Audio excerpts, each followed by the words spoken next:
and forever stained after more shoes dropped at the kickoff of today's Senate Blue Ribbon Committee hearing. Care of retired DPWH Undersecretary Roberto Bernardo's sworn disclosure. The expected pushback or denial soon followed from the current and former lawmakers who allegedly skimmed off the top of public funds intended for flood mitigation structures. Our Daniel Marilastas hashes over the details. Former DPWH Undersecretary Roberto Bernardo faced the Senate Blue Ribbon Committee's probe on the flood control scandal. And at the start, he already apologized to the public. Taus-puso at puno ng pagsisisi na ako po ay humihingi ng kapatawaran sa Diyos, sa ating bansa at mga kababayan, gayon din sa aking pamilya, mga kaibigan at sa lahat ng aking binigo. Nakagawa po ako ng pagkakamali at pinahintulutan ko po ang aking sarili na maging kasangkapan sa pagpapatupad ng isang masamang gawain. Handa po akong gawin ang lahat ng nararapat upang maiwasto ang aking kamalian at maiwasan na ito'y mangyaring muli. Bernardo meanwhile implicated some current and former lawmakers into the flood control mess and made allegations pertaining to kickbacks. Senator Chis Escudero as follows. Maynard Ngu and I are close friends and we go years back. He is also a close friend and campaign contributor of Senator Chis Escudero. After inclusion of the projects in the GAA, I delivered 20% of approximately 800 million or about 160 million to Maynard Ngu, which was meant for Senator Escudero. Senator Ramon Bong Revilla. Sometime in the year 2024, Senator Revilla and I met where I gave him a list of projects given to me by Engineer Alcantara. Senator Revilla asked for a commitment, which I suggested. Then he approved at 25% of the total amount of the projects indicated in the list here to attach as Annex C. I relayed the 25% commitment to Engineer Alcantara and told him that Senator Revilla will appreciate additional contributions for his senatorial re-election bid.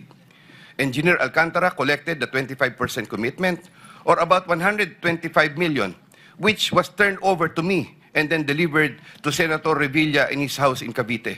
Senator Nancy Binay. Sometime in the year 2024, Carlin Villa, a staff of trusted confidant of Senator Binay, called me and asked for a commitment which was set at 15% of the total amount of the projects indicated in the list here to attach as Annex D. I relayed the 15% commitment to Engineer Alcantara. Engineer Alcantara collected 15% commitment or about 37 million, which was turned over to me and which I then delivered to Senator Binay at a house in Quezon City. Based on his sworn affidavit, he also alleges Representative Zaldico. Congressman Zaldico. Engineer Alcantara then told me that Cong Zaldico was asking for a 25% commission, and out of that amount, 2% was to be shared equally between Engineer Alcantara and myself. In his exact words, "Boss, hati na tayo sa 2%. Furthermore, Engineer Alcantara would tell me every time that he made deliveries of cash to Congressman Zaldico in compliance with his commitment to Congressman Zaldico. The other names floated were that of DepEd Undersecretary Olaivar and COA Commissioner Mario Lipana. I confirm that Commissioner Lipana requested that he be referred to officers of DPWH Bulacan 1st DEO. I referred to Engineer Bryce Hernandez.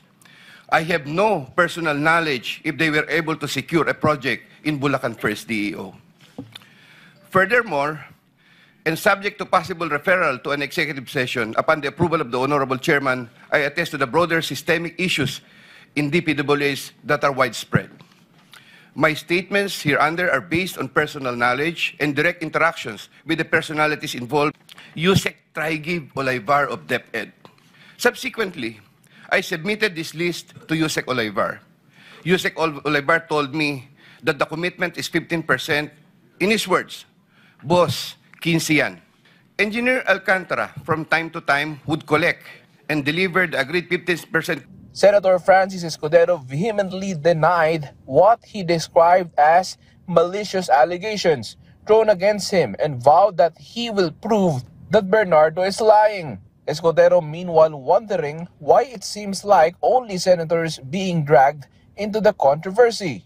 He said he will face this allegation and will file complaints against Bernardo. Former Senator Nancy Binay also denied allegations, saying she was shocked for being dragged into this mess. She maintained that she is working for her constituents in Makati and wondering why she was being dragged to divert the real ones who should be made accountable. Revilla, through his legal team, said that the senator condemns the allegations, saying it's absolutely untrue.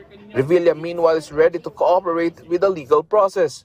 Olayvar, meanwhile, also denied allegations hurled against him and will voluntarily take a leave of absence from his post and will be ready to fully cooperate with the proceedings.